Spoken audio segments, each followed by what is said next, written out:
लोकसत्तेचं वैशिष्ट्य असं आहे की लोकशक्ती लोकांकरताच काम करणारं आपल्या मराठीतलं एक अग्रगण्य वर्तमानपत्र आणि ज्यांनी मला गेले 4-5 वर्ष वेगवेगळ्या तऱ्हेची संधी देऊन एका छोट्या मजदूर वैद्याला महाराष्ट्रामध्ये गावोगावी पोचवलंय।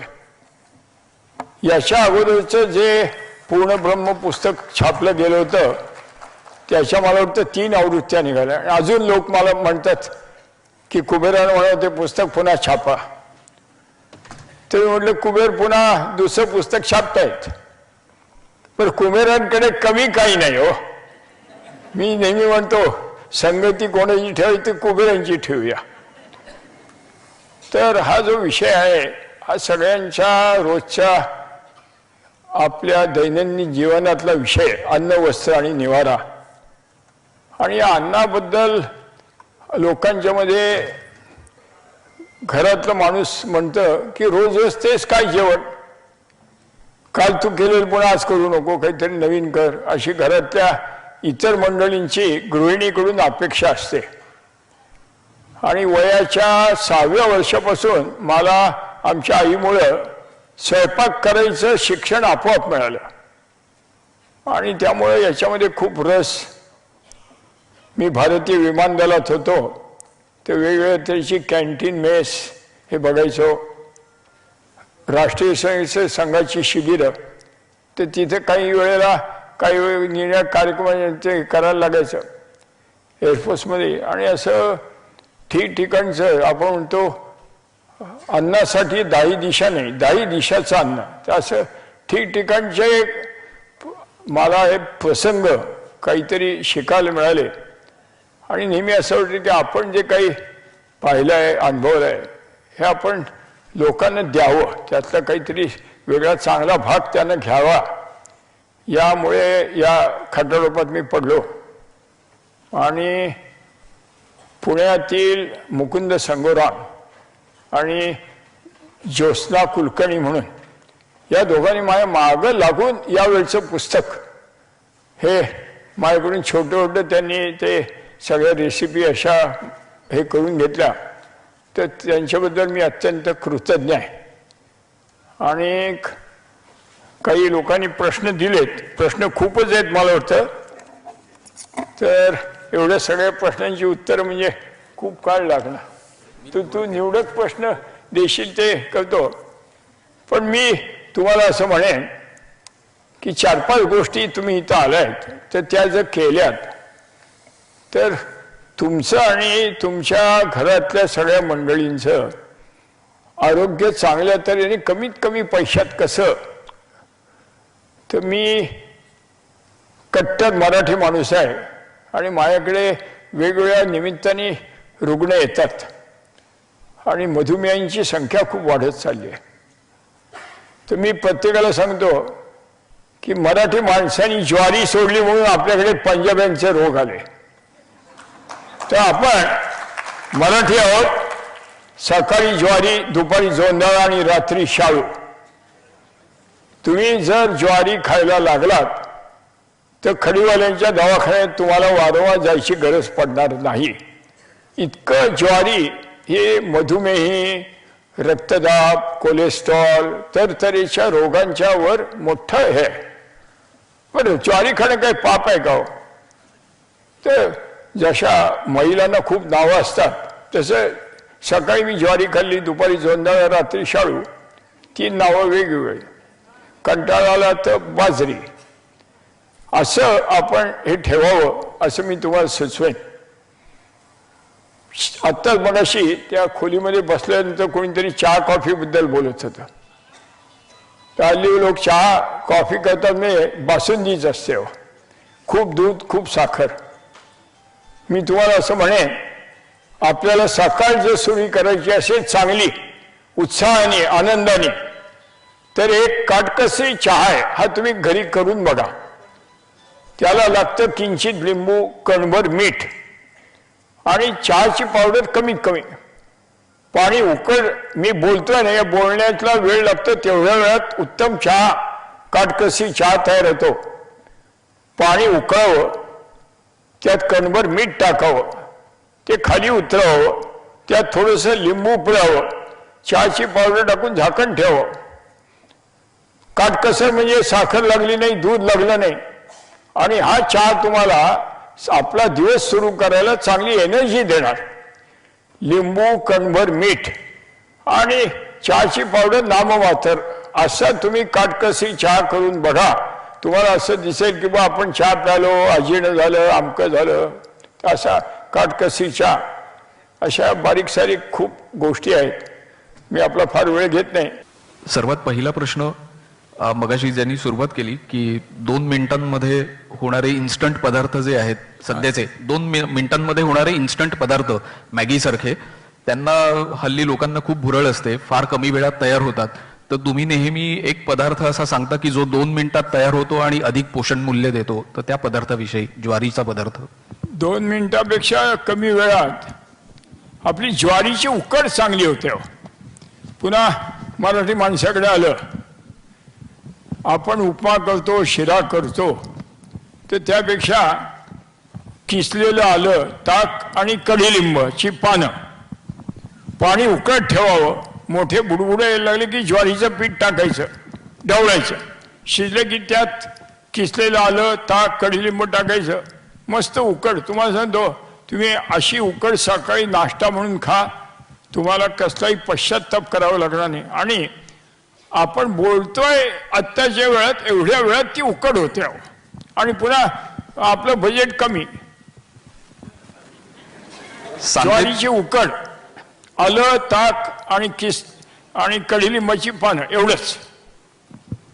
सांधेदुखीसाठी सर्वसाधारणपणे आंबट पदार्थ खाऊ नयेत असं सांगितलं जातं, परंतु आहारात आंबट पदार्थ येतात, तर त्याचं प्रमाण किती असावं?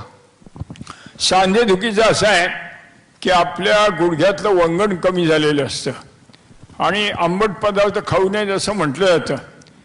तर आंबट पदार्थ हे येतातच, पण त्यातल्या त्यात तुम्हाला जर आंबट पदार्थ खायचा असेल तर त्याच्यावर तुम्ही थोडंसं आलं मिसळा. म्हणजे तो आंबलाचा जो गुडघ्यातलं वंगण कमी करण्याचा गुण आहे, तो गुण म्हणजे दोष म्हणा, त्या दोषाचं निराकरण होतं. तर तुम्हाला आंबट खायचं असेल तर त्याच्यावर तुम्ही आलं जर वापरलं तर त्या लिंबाचा किंवा चिंचेचा खूप असा त्रास होत नाही. पुढचा प्रश्न आहे प्रियांका नंदकिशोर. ही तर मला एक तुम्हाला सांगायचं असं, दह्याबद्दल जर कोणी विचारलं नसेल, ताक हे आरोग्याकरता चांगलं, दही कृश माणसाकरता चांगलं, आणि दही आंबट नसावं. काही वेळेला माणसं म्हणतात किंवा आम्ही ताक केलं, दही केलं, ते आंबट झालं. तर मी काही गमतीने असं म्हणतो की ज्या बाईला ताक आंबट करायला लागतं त्या बाईने स्वयंपाकातनं रजा घ्यावी.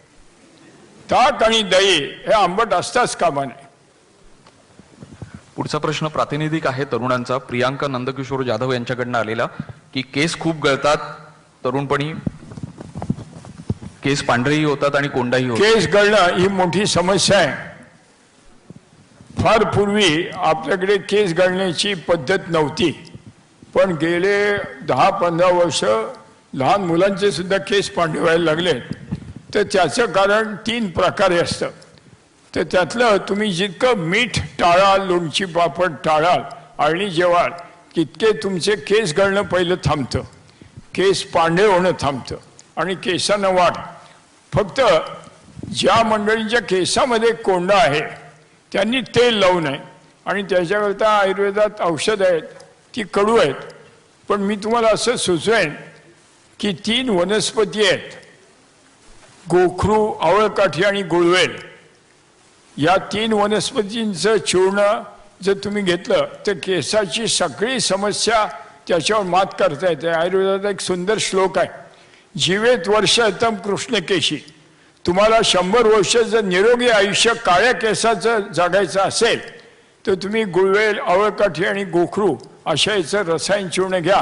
ही केसाची समस्या, गळणं, पांढरे होणं, कोंडा, हे सगळं जाईल. आणि कोंडा असणाऱ्यांनी केसांना तेल लावू नये असं मी सांगेन. जितकं तेल लावाल तितका कोंडा वाढणार, केस गळणार. चारुलता कुष्टे यांचा प्रश्न आहे, कोलेस्टेरॉल आणि संधिवात यावर आयुर्वेदिक उपचार काय? कोलेस्ट्रॉल आणि संधिवात यावर आयुर्वेदिक उपचार खूप आहेत. पहिलं काय आहे, आपण पोटाच्या बाहेर किती खातो पितो याच्यावरती लक्ष द्यावं. आरोग्याचं चांगलं लक्षण आहे Tommy in and chest out. तर आपलं पोट वाढलंय का? तुम्ही जर लोकराज्य मासिक वाचत असाल तर या पुढच्या महिन्याच्या मासिकामध्ये या व्यायाम वेगळे योग याच्यावरती माझा लेख आहे. ज्यांना आपलं कोलेस्ट्रॉल किंवा पोट कमी करायचं आहे, पश्चिमोत्तानासन नावाचं सिटअप सर्वात चांगलं. तुमचं 8 दिवस जर तुम्ही हे सिटअप्स केलं, पश्चिमोत्तानासन केलं, तर हे कोलेस्ट्रॉल कमी होतं. त्याला खूप पैसे खर्च करावे लागत नाहीत. आयुर्वेदिक उपचार खूप आहेत. पण जेवणामध्ये आपण जे खातो पितो त्याच्यावर पुदिना, आलं, लसूण, ओली हळद अशी जर आपण चटणी घेतली तर कोलेस्ट्रॉल करता आपलं अन्नपचन व्हायला खूप चांगली मदत होते. आणि आपण जे पाणी पितो तर अत्यंबू पानात मंद अग्नी.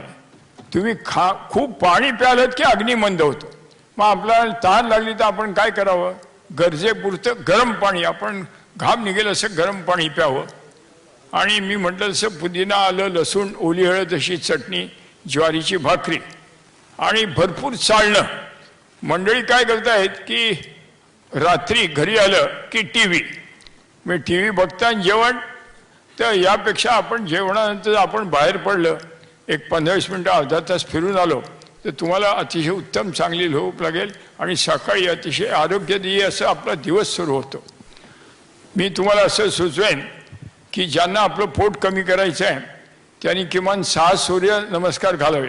आई करता 2, वडिलांकरता 2 आणि देवाकरता 2.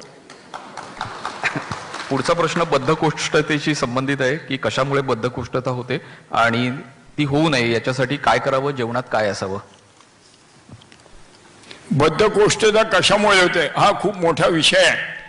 मलावरोध नावाचं एक मी खूप मोठं पुस्तक वेगवेगळ्या पॅथीतल्या तज्ज्ञांकडूनच लिहिलंय. जगात सर्वात मोठा आनंद कोणता आहे माहितीये का? कुबेर संपत्ती घरात ठेवून नाही. शौचानंदम परमसुखदम. सकाळी आम्ही उठलो आणि आम्ही संडासला गेलो आणि परत यायला आम्हाला वेळ लागला नाही. आम्हाला सोललेल्या केळासारखा मळ झाला. आम्हाला आमचा कुल्ला धुवायला पाणी लागलं नाही. हा मोठा आनंद आहे आणि हे सगळ्यांना हवं असतं. तर त्याच्याकरता आयुर्वेदामध्ये त्यांनी असं म्हटलं आहे, हिरडा, हरितकी हे सर्वात जगातलं सर्वमान्य असं वनस्पती आहे. एखाद वेळेला आई तुमच्यावर रागवेल, कदाचित कुपेती माता नोदरस्ता हरितकी. तुम्ही तुमच्यावरती एखाद्या घरात आई रागवेल पण पोटात तुम्ही हिरडा असणारं जर औषध गंधर्वहितकी घेतलं तर कधी तुम्हाला त्रास होणार नाही. आता इथं सगळी जी मंडळी आहे सगळ्यांना दीर्घकाळ जगायची इच्छा आहे. मी तुम्हाला एक खात्रीचा उपाय सांगतो. 24 तासाचा विमा. तुम्हाला आणखी 24 तास जगायचं असेल तर आज रात्री तुम्ही हिरडा चूर्ण घेतलं तर उद्या रात्रीपर्यंत तुम्ही मरणार नाही, असं देवानी व्यवस्था केलेली आहे. तर गंधर्वहितकी, एरंडेल तेलावर परतलेला हिरडा किंवा बाजारामध्ये हिरडा चूर्ण मिळतं. म्हाताऱ्या माणसांच्या करता अभयरिष्ट म्हणजे हे बद्धकोष्ठता दूर होईल. आणि बद्धकोष्ठतेमुळे जगात अनेक रोग, आपण खूप पैसे मोजत असतो तर त्याला त्यांनी असं म्हटलंय, रोगा सर्वेपी मंदेग्नो. आपला अग्नी मंद झाला की मलावरोध होतो. तर त्याच्याकरता आपल्या यकृताचं कार्य चांगलं राहील याच्याकडे लक्ष ठेवायला पाहिजे. तर आयुर्वेदामध्ये कुमारी असं आहे, तुम्हाला झोप लागत नसेल, पोट साफ होत नसेल, आरोग्यवर्धिनी आहे. पण वृद्धांनी त्यापेक्षा अभयरिष्ट हिरड्यापासून बनलेले एक ते वापरावं. म्हणजे तरुणांकरता कुमारी असो, वृद्धांच्याकरता अभयरिष्ट. आणि मी तुम्हाला म्हटलं असं गंधर्वहितकी चूर्ण किंवा हिरडा चूर्ण हे तुम्ही घ्यावं. पुढचा प्रश्न वैशाली शिंदेचा आहे, थायरॉइडसाठी आयुर्वेदात उपचार काय? अरे बापरे, आता थायरॉइड ही फार मजा आहे. बरं, मी एक इथं कोणी डॉक्टर मंडळी आहेत का? तर मी त्यांची पहिली माफी मागतो. कारण माझ्या दवाखान्यात आल्यावर या थायरॉइडच्या करता खूप माणसं औषध घेतात आणि ही डॉक्टर मंडळी आपल्या बायकोला थायरॉइडचा त्रास असेल तर जन्मभर गोळ्या देतात का हे मला विचारायचं असतं. अरे जन्मभर आम्ही जेवण जेवायचं, पाणी प्यायचं, व्यायाम करायचा, खेळायचं का आपलं थायरॉइडच्या गोळ्या खायच्या? हे तर माझ्या समजण्याच्या पलीकडे. थायरॉइडच्या गोळ्या आणि बीपीच्या गोळ्या सुरू झाल्या की फक्त फार्मसीवाल्यांचं पोट भरतं, तुम्ही आत तसेच राहता. आता थायरॉइड ही जी समस्या आहे, याच्या ज्या गोळ्या आहेत त्या गोळ्या उष्ण आहेत, त्यांचे गुणधर्म बिब्यासारखे आहेत ते तुम्ही समजून घ्या. आणि काही रोगांमध्ये त्याचा विचार करावा लागतो आणि त्या गोळ्या कदाचित काम करतात, पण त्या आयुष्यभर रोज नियमितपणे डॉक्टरनी घ्यायला सांगितलं आहे. तर डॉक्टर जर तुमचा नेहमीचा असेल प्रेमाने विचारो की बाबा तू तुझ्या घरात बाईला आयुष्यभर गोळ्या खायला घालशील का? नाही म्हणत. त्या आपण तारतम्याने त्या गोळ्या घ्याव्या. आता थायरॉइडची जी समस्या आहे तर जर स्थूल माणसं असली तर त्याच्याकरता आयुर्वेदामध्ये आरोग्यवर्धिनी, त्रिफळा, गुगुळ, गोक्षुरादी, रसायन चूर्ण असं वजन कमी करणार आहे. मी तुम्हाला म्हटलं तसं ज्वारीची भाकरी आहे, मुगाचं वरण आहे. समजा माणूस कृशा असेल तर कृशा असेल तर त्यांनी थायरॉइड वाढलेला आहे, त्यांनी कोळ्याचा पाक घ्यावा, च्यवनप्राश घ्यावा, गुलकंद घ्यावा, तरतरीची तब्येत सुधारणारी औषध आहे. किंवा सुकामेवा, आपण तरतरेचे बाहेरचे बेकरी पदार्थ आणतो. बेकरी पदार्थ कसे बनतात हे एकदा टी व्हीवर त्यांनी दाखवलेलं आहे. मी लोकांना सांगतो, जी माणसं पाव बिस्किट खातात, भिकारी माणसं पाव बिस्किट, ज्यांना घर नाही, घरचं अन्न मिळत नाही, त्यांनी पाव बिस्किट खावं. त्यापेक्षा तुम्ही कृश माणसांनी थायरॉइडचा त्रास असेल तर सुकामेवा खावा. सुकामेवा विशेषतः लहान मुलांच्या करता आणि महिलांच्या करता सुकामेवा हे सर्वात चांगलं. आता आयुर्वेदामध्ये थायरॉइड असं स्वतंत्र काही नाही, पण थायरॉइड ही समस्या ज्यांना प्रसूतीचे प्रॉब्लेम आहे किंवा दिवस राहत नाही काही ना काही, त्यांच्याकरता वेगवेगळी ट्रीटमेंट असते. पण कृश माणसांच्याकरता थायरॉइडची औषधं वेगळी, स्थूल माणसांच्याकरता थायरॉइडची औषधं वेगळी. थायरॉइड आणि इथं जर गाठी असल्या वा गंडमाळा आहेत, TB ग्लँड्स आहेत, तर त्याच्याकरता वेगवेगळ्या तऱ्हेची औषधं असतात. तर असं सब घोडे 12% थायरॉइड करता एक औषध सगळीकडे सारखं हे योग्य नव्हे. वेगवेगळ्या तऱ्हेचे रोग लक्षणं आणि कोणत्या अवस्था त्याप्रमाणे माणूस बघून, वय बघून औषध आहेत. पुढचे 2 प्रश्न डाळींच्या संदर्भात आहेत की जेवणात चणा डाळ वापरल्यानंतर गॅसेस खूप होतात, छातीत दुखतं. आणि दुसरा प्रश्न असा आहे की वेगवेगळ्या डाळी एकत्र करून भाकरी किंवा इतर पदार्थ करणं हे किती उपकारक किंवा अपकारक आहे? काय आहे, स्वयंपाक करणारी भगिनी असते ती तिच्या सोयीने स्वयंपाक करत आहे आणि लोक कंटाळतात म्हणून वेगवेगळ्या तऱ्हेच्या उसळी. पण उसळी या जी माणसं शारीरिक श्रम भरपूर करतायत त्यांच्याकरता ते केव्हाही चांगलं. पण पोटात गॅस होणं याचा अर्थ आपलं जे अन्न आहे ते आपल्या आमाशयामध्ये 4 तास पडून राहतं अन्न गेल्यावर. तर तिथं पुरेसे पित्ताचे स्राव येत नसले तर आपलं अन्न पचन होणार नाही आणि पुढे त्याचा मार्ग सावकाश जातो. तर आपल्या पोटातले गॅस वरच्या भागात आहेत का बेंबीपाशी आहेत का खालच्या भागात आहेत? व जेवण झाल्यानंतर 4-7 तासनी जर गॅसेस होत असले तर त्याच्याकरता हिरडा, गंधरोधकी, अभयरिष्ट असं आहे. परवा माझ्याकडे असं आलं, कारखान्यामध्ये माझ्याकडे रोज 50-500 माणसे जेवतात. एक जण म्हणला मला एका लग्नाला जेवायला जायचं आहे आणि मी प्रमुख माणूस आहे तिथं आणि माझं पोट बिघडलंय, मला तोंडाला चव नाही. मी आमच्या स्वयंपाकघरात ना त्या माणसाला आलं आणि लिंबू चाटण दिलं. 10 मिनिटं त्यांनी ते चाटण खाल्लं आणि 10 मिनिटात तो म्हणला मी ठीक आहे आता जाऊन जेवणार हाणणार म्हणला. तर आपलं अजीर्ण, अपचन 3 अवयवामध्ये कुठं आहे व ते आमाशयात आहे का व जेवण जेवल्याबरोबर पोट फुगताय याचा विचार करावा. 4 तासांनी फुगताय का आम्ही जेवल्यानंतर संध्याकाळी 6-7 वाजता, असं त्याप्रमाणे वेगवेगळे उपचार आणि औषधं असतात. 3-4 प्रश्न कॅन्सरच्या संदर्भातले आहेत की तर कॅन्सर आयुर्वेदामधलं तुम्हाला मी असं म्हणेन पंचकोलासव नावाचं एक फार चांगलं औषध आहे, किंवा पिप्पल्यासव किंवा पिप्पलादी काढा म्हणून ते सर्वसाधारण अजीर्णाकरता फार चांगलं काम करतं. आणि नाही तर मी तुम्हाला म्हटलं तसं अभयरिष्ट आणि गंधर्वैतकी. कॅन्सरच्या संदर्भातले 3-4 प्रश्न आहेत. प्रश्न असा आहे की केमोथेरपी नंतर शक्ती खालावते, तर त्यासाठी काय करायचं? कॅन्सर हे फार गमतीदार शब्द आहे आणि एक काळ कॅन्सरबद्दल खूप भीती होती, पण आता तऱ्हेच्या वेगवेगळ्या वैद्यकामध्ये इतकं संशोधन आहे की बहुतेक सगळ्या कॅन्सरवर आपल्याला मात करता येते. माझ्याकडे एक ऑडिटर येतात, जेवायला येतात. त्यांची ऑर्डर काय असते माहिती आहे का? खेकडा भजी, म्हणजे कांद्याची भजी. तर हा जो खेकडा कॅन्सर रोग आहे याच्याबद्दल घाबरायचं खरं काही नाही, कारण नाही. मी त्याच्यावर एक पुस्तिका लिहिलेली आहे की रोगाचे तऱ्हेचे प्रकार असतात. काही सुखसाध्य असतात, काही कष्टसाध्य असतात, काही याप्य म्हणजे जोपर्यंत आयुर्वेदीय किंवा वेगवेगळ्या तऱ्हेची औषध चालू आहे, पथ्यपाणी चालू आहे, तोपर्यंत ते नियंत्रणात राहतात. मधुमेह आहे, हृदरोग आहे. काही शस्त्रकर्म साध्य असतात आणि काही काय घेणार आहेत. तर असं कॅन्सर या शब्दाने आपण घाबरायचं काही कारण नाही.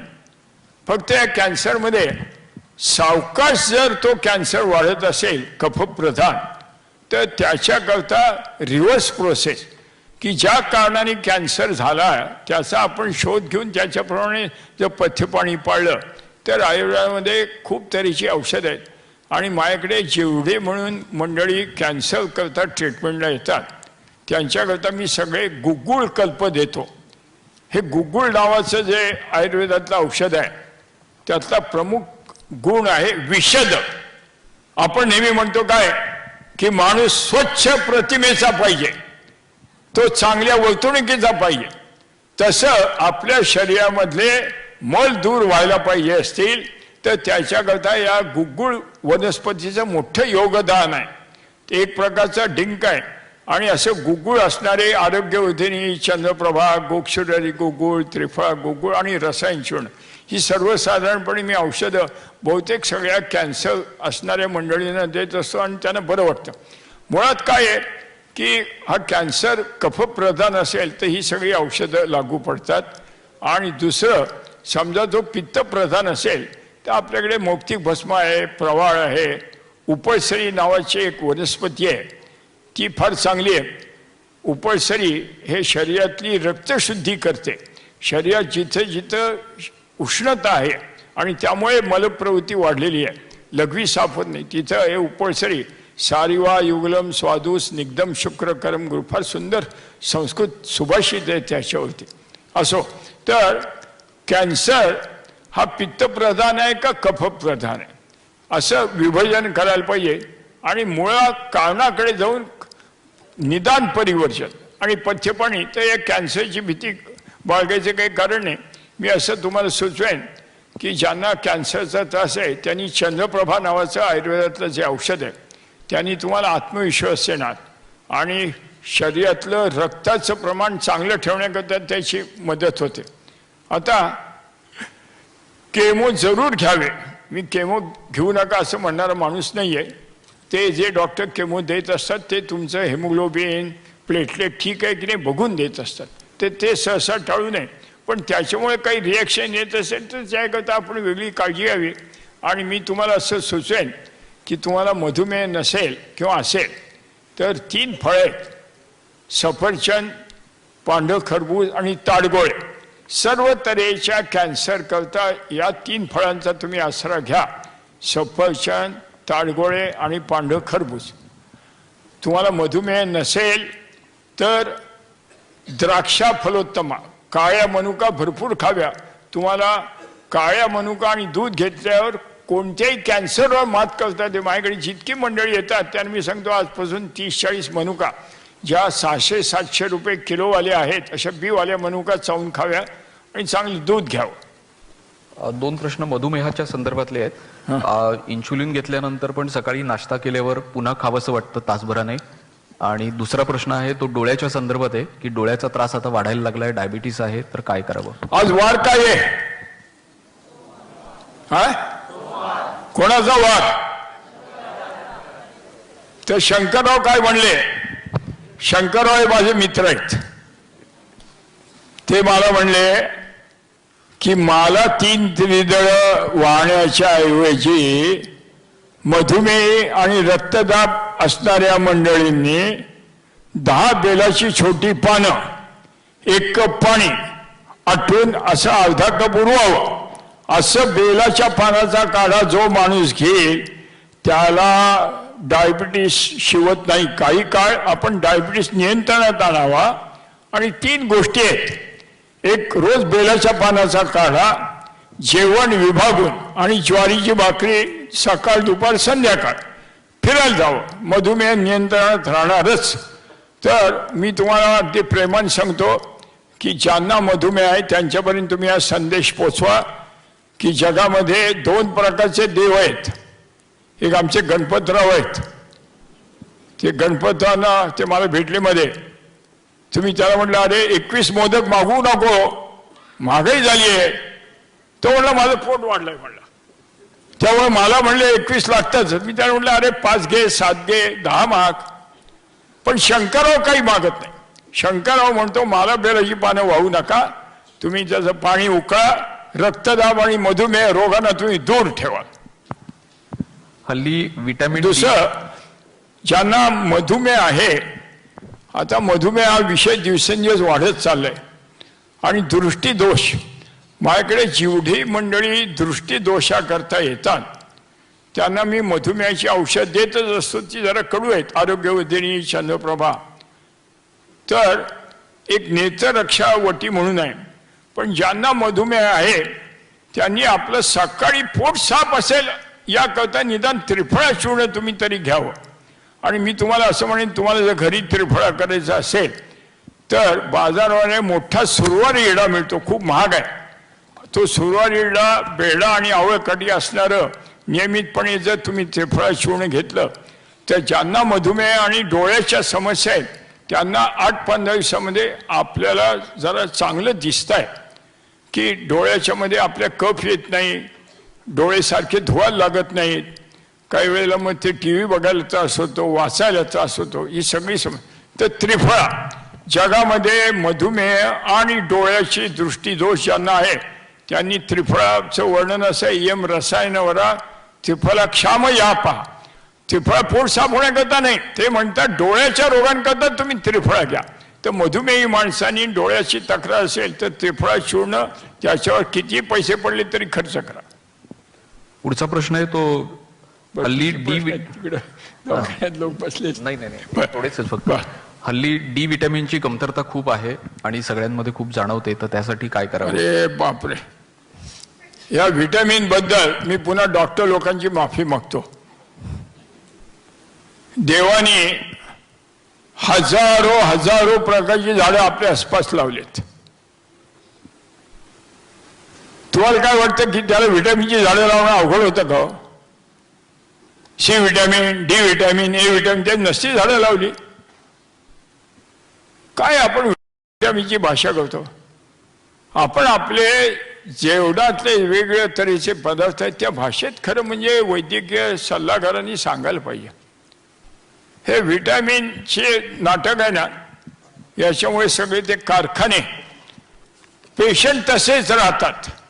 पेशंट वर्षानुवर्ष व्हिटॅमिनच्या गोळ्या खाणार, फार्मसींचे इमले वाढत चाललेत.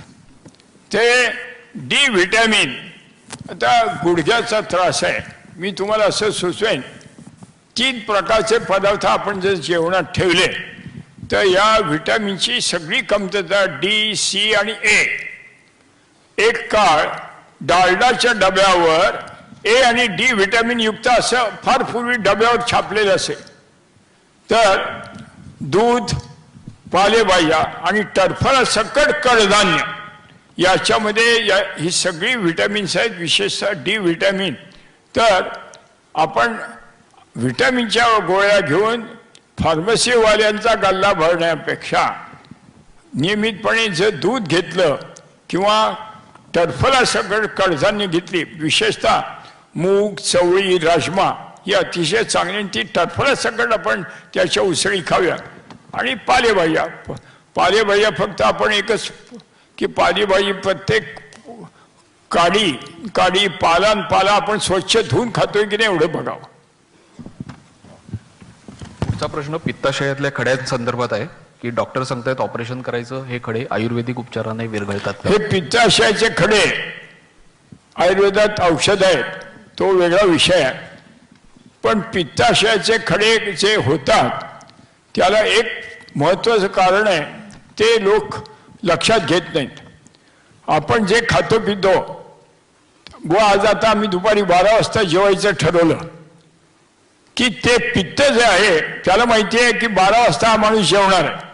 4 तासांनी ते पित्त ते खाल्लेलं अन्न पचवण्याकरता तिथं उपस्थित असतं.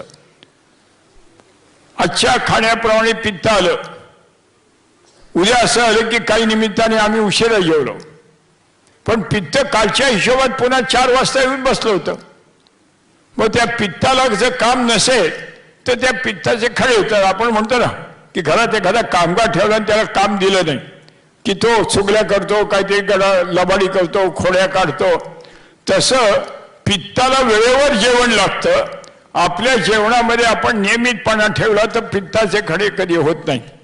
आणि मग आपल्या वेगवेगळ्या सवयी आहेत, व आपण खूप मिरच्या खातोय, चहा पितोय, जागरण करतोय, व्यसन करतोय, या सगळ्या गोष्टी म्हणून पित्ताच्या खड्याच्या उगमाकडे आपण जायला पाहिजे. आपल्याला घडलं का, व आपल्याला जागरण टाळता येईल का, उशिरा जेवण अनियमितपणा टाळता येईल का, आणि त्याच्यावरती औषधं आहेत. त्या औषधांच्या तपशील मी काही जात नाही, पण ही औषधं 3 महिने घ्यायला लागतात आणि मग ते तपासायला लागतं. पण मी तुम्हाला असं सुचवेन की कोळा, मनुका, डाळिंब, पांढरं खरबूज अशासारख्या काही पदार्थांची मदत घेऊन हे कमी होतं का हे आपण पाहू. पित्ताची खाज येऊन अंगावर गांधी उठतात, काय करायचं? हे गांधी उठणं ही समस्या दिवसेंदिवस वाढते. आणि मी तुम्हाला असं सुचवेन की सर्वात जगात स्वस्त औषध आहे, एक लघुसूचक नावाचं एक औषध आहे. आपल्या देशामध्ये खूप तऱ्हेची खनिजे आहेत. त्यातलं गेरू नावाचं जे खनिज आहे ते गेरू 2 भाग आणि 1 भाग सुंठ अशी जर तुम्ही एक गोळी तयार केली तर सर्व तऱ्हेच्या गांधी, डोकं दुखणं, अंगाला खास सुटणं, या सगळ्यावरती हे लघुसूचक नावाचं औषध आहे. पुन्हा मी तुम्हाला सांगेन, 2 भाग गेरू 1 भाग सुंठ अशा जर आपण गोळ्या, लघुसूचकाच्या गोळ्या खायला लागलो तर पित्ताच्या गांधी कमी होतात. आणि या गांधींकरता एक साधा सोपा घरगुती उपाय असा आहे, प्रत्येकाच्या घरामध्ये तूप असतं आणि मिरपूड असते.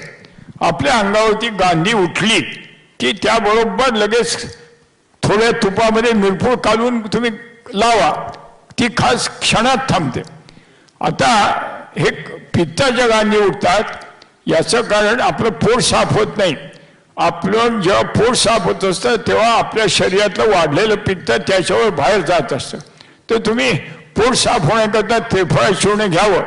मग औषधं, प्रवाळ, कामधुगा, मौक्तिक भस्म अशी खूप औषधं आहेत. पण सोपं म्हणजे लघुसूचक नावाच्या गोळ्या बाजारात मिळतात. त्यांनी या गांधी किंवा खास लगेच कमी होते आणि आपल्यालाही घरी या गोळ्या करता येतात.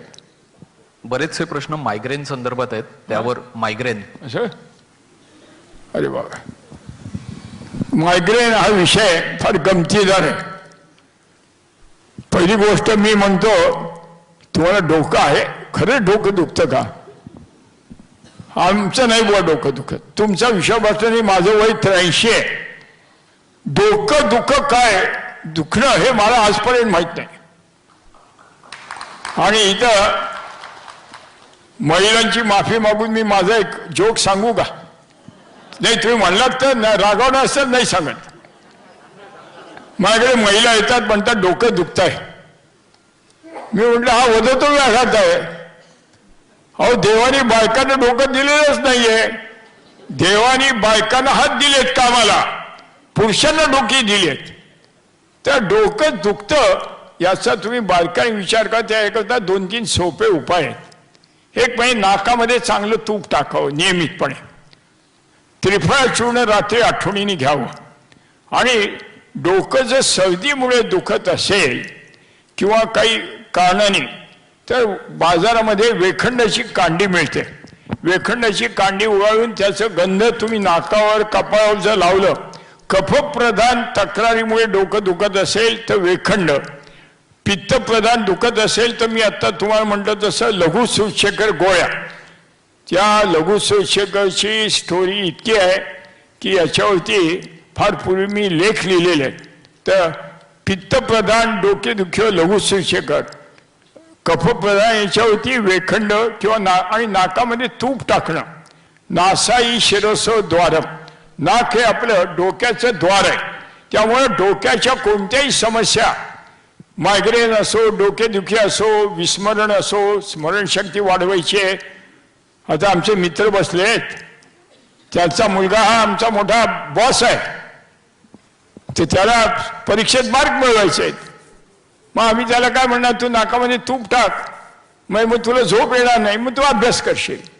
तेव्हा नाकामध्ये तूप टाकणं, वेखंड किंवा लघुसूचक घेतलं तर मायग्रेनवर समस्या.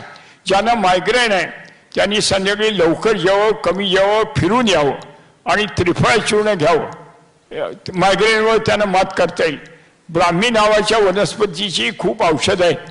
ब्राह्मी प्राश आहे, सारस्वतारिष्ट आहे, ब्राह्मी वटी आहे, ब्राह्मी घृत आहे. पण पहिल्या एवढी खटाटोपाची औषध घेण्यापेक्षा हे सोपे उपाय करून पाहावे. किमान 20 प्रश्न असे आलेत की रात्रौ जेवणाची इच्छा. मला अपेक्षा होती की अन्न विषयक कोणी प्रश्न विचारेल, पण हे रोगांचेच प्रश्न चालले.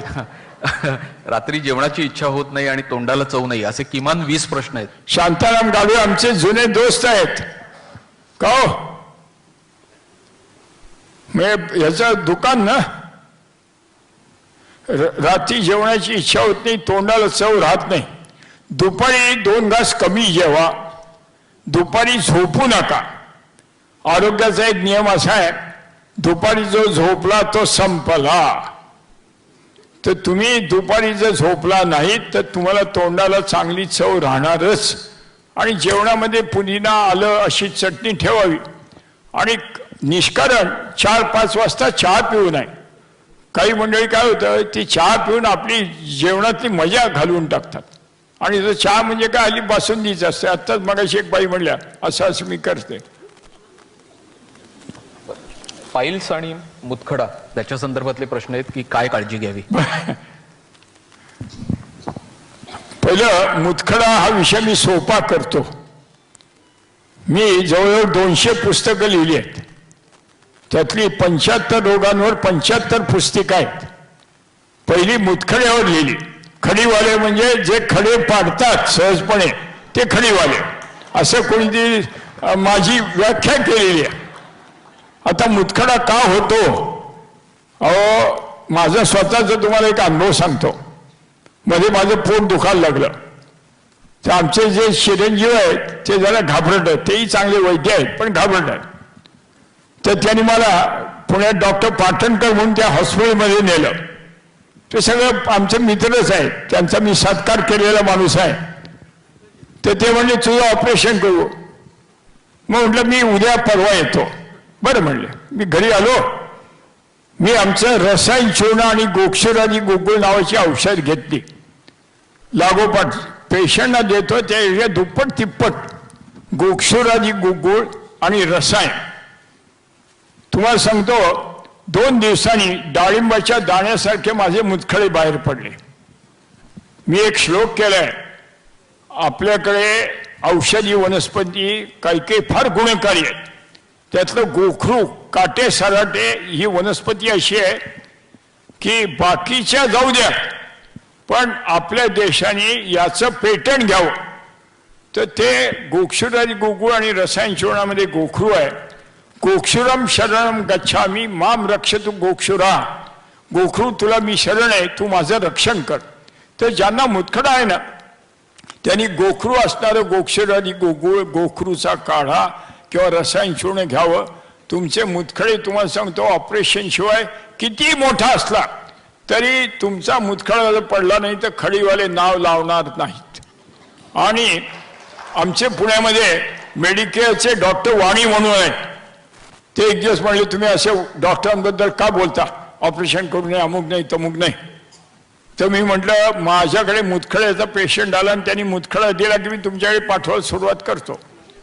मी 3 महिन्यामध्ये 50 जणांचे 50 मुतखडे त्यांच्याकडे पाठवले होते, कंटाळले. तर तुम्हाला सांगतो आपला मुतखडा पडू शकतो, लघवी करताना गाळणं लावावं. आपली औषध सुरू झाली ना 2 आठवड्यांनी तुम्हाला असे बारीक बारीक कण निघून जात असतात. आणि मुतखड्याचं तर ऑपरेशन करायची अजिबात गरज नसते. हे मी जे सांगतोय मुतखड्याचे सर्जन माझ्यामुळे बेकार होतील लोकांनी जर ऐकायला लागलं तर. मुतखडा औषधांनी ऑपरेशन शिवाय निश्चितपणे. आणि मुतखड्याची मजा अशी आहे जसं दरवर्षी कॅलेंडर असतं ना तसं तुम्ही जर नीट वागला नाही तर मुतखडे होतात. अहो पालेभाज्या, टमाटो, काकडी, वांग, तीळ या गोष्टी खाऊ नयेत. बारीक बियांचे पदार्थ खाऊ नयेत. पालेभाज्या खाऊ नये. पालेभाज्यामध्ये कॅल्शियम, हे कॅल्शियम ऑक्झॅलेट असतात. तेव्हा पालेभाज्या, टमाटो, काकडी, वांग, तीळ, काजू आणि मुख्य म्हणजे चहा. चाटळपणा करू नये. तुम्ही काफर व्हा पण चाटळ होऊ नका. मग मुतखडा तुम्हाला पुन्हा नाही तर काय होतं. माझ्याकडे एक पवार नावाचा पेशंट 1 वर्ष पथ्य पडलं, पुन्हा चहा सुरू केला, 4-4, 5-5, 6-6 कप चहा, मुतखडा होणार. तेव्हा चहा टाळावा. पित्ताचे खडे हा वेगळा विषय आहे आणि त्या पित्ताच्या खड्याकरता मी तुम्हाला मगाशी सांगितलं तसं तरतरीच्या गोष्टी आहेत, पण ते लॉंग टर्म. पण मुतखडा तुलनेने सोपा आहे.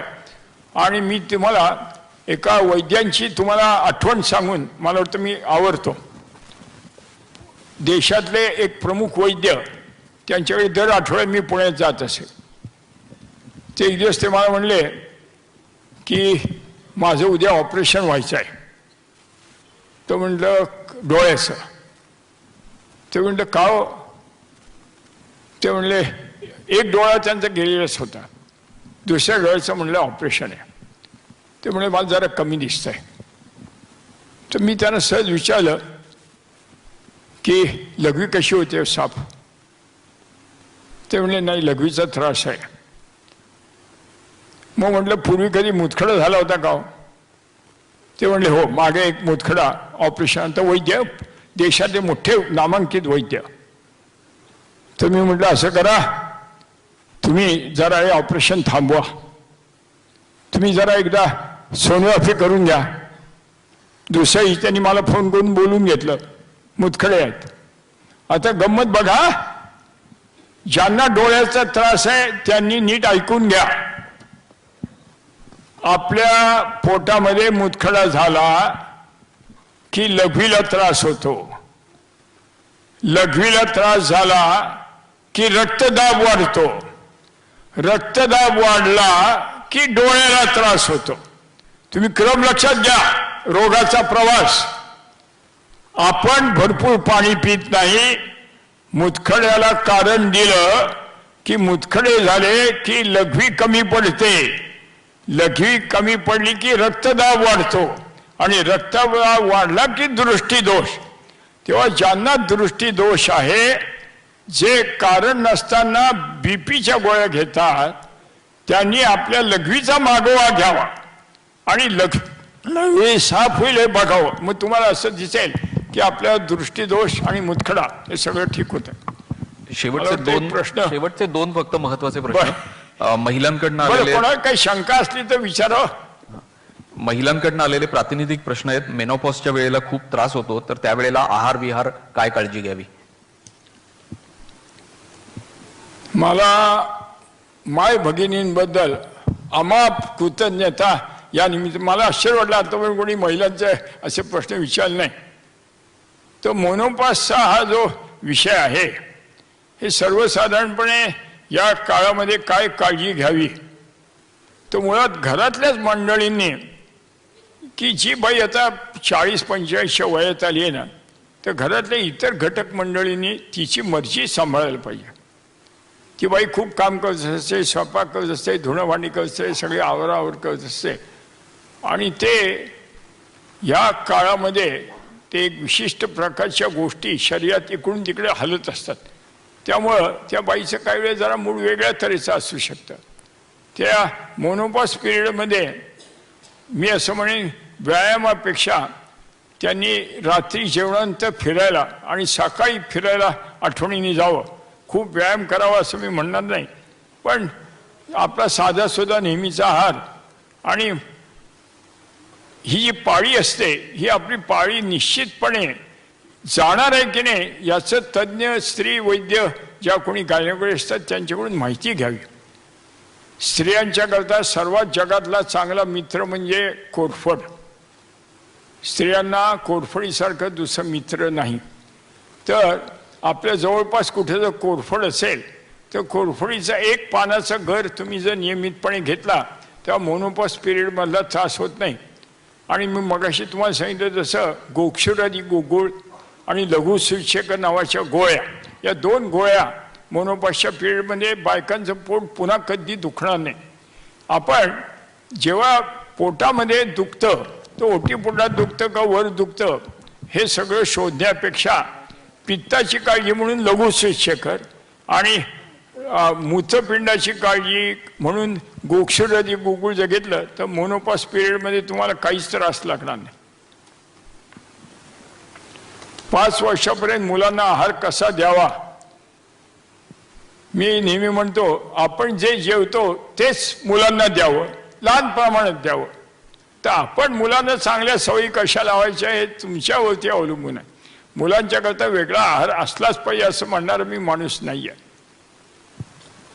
2 प्रश्न जे आलेले आहेत ते बरेचसे प्रातिनिधिक आहेत. एक डिप्रेशनच्या संदर्भात आहे की रात्री झोप लागत नाही, प्रचंड ताण डोक्यावर असतो, काय करावं. डिप्रेशन हे फार मजेशीर आहे.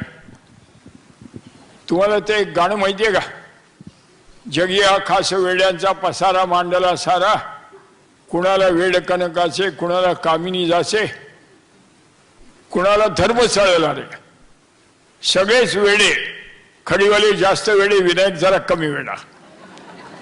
तर डिप्रेशन हे जे आहे ना, डिप्रेशन हा विषय ज्याला आहे असे माझ्याकडे खूप रुग्ण येतात. सारस्वताइष्ट, ब्राह्मीवटी, नाकात टाकायला अणू तेल, नशे तेल, लघुसूचकर, झोपे करता गोळ्या असं मी देत असतो. पैसे आठवड्याला 200 रुपये घेतो आणि देतो.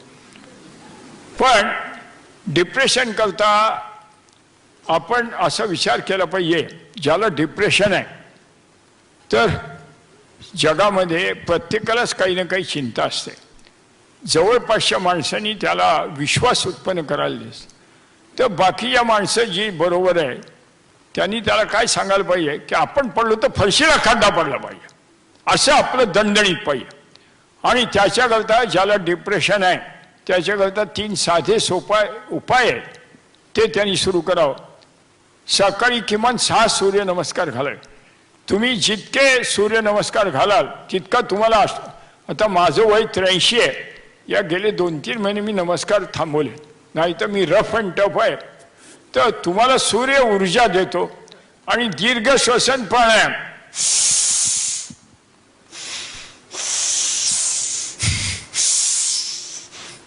आणि तिसरं म्हणजे सांगितलं जसं वेखंड नावाची जी वनस्पती आहे त्या वनस्पतीचं गंध किंवा त्या वनस्पतीचं चूर्ण जर नियमितपणे घेतलं, या वेखंडाचा मोठा परदेशातला इतिहास सांगून मी माझं बोलणं थांबवणार आहे.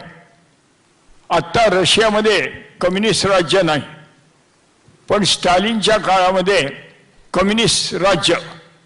आणि तिथं तुम्हाला काही काम करायचं, काही करायचं तरी सरकारची परवानगी, किराणा दुकान काढायचं सरकार, लॉन्ड्री काढायची सरकार.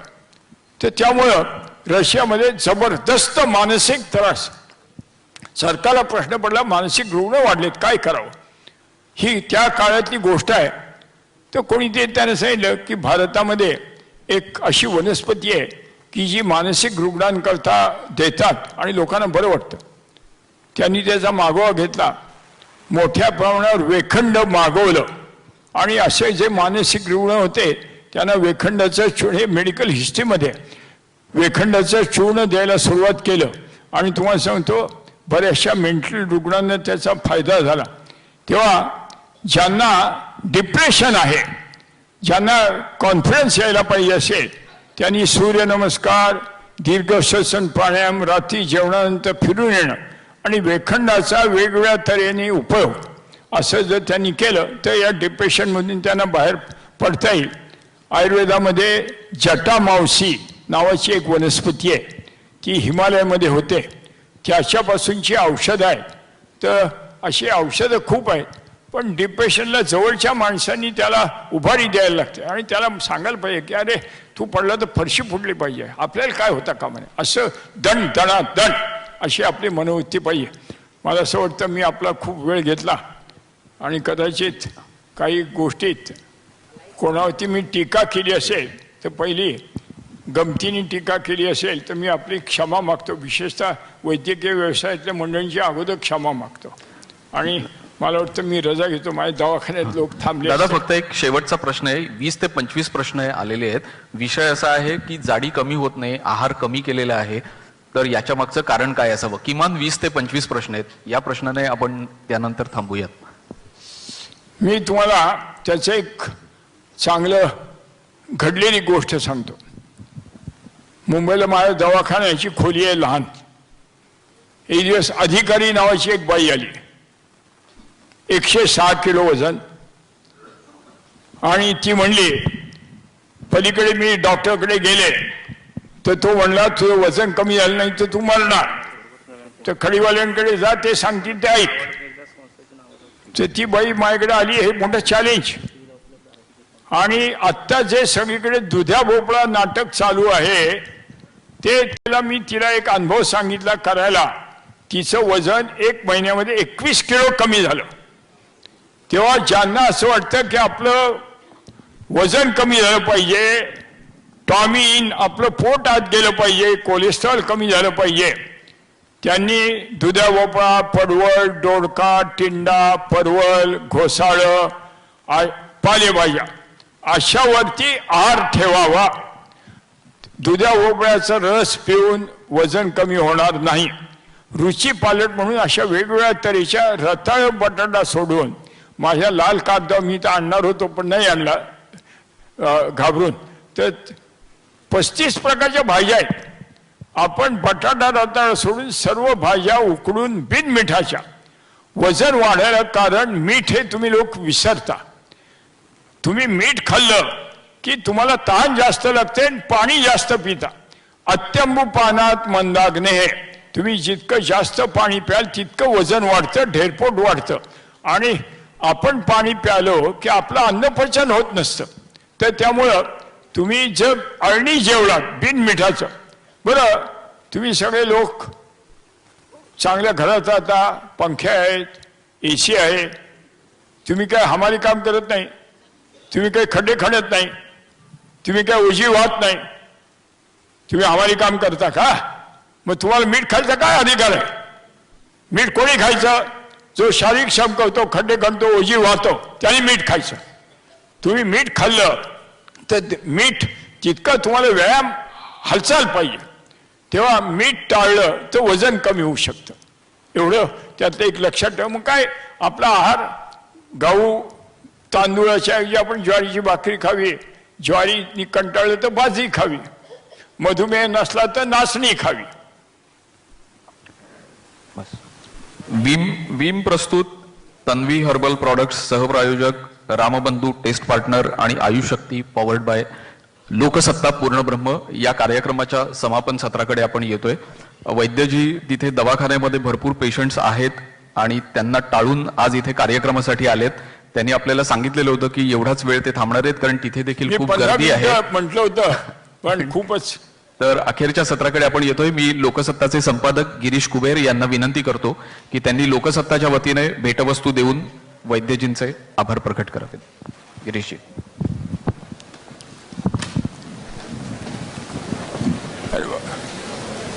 बरं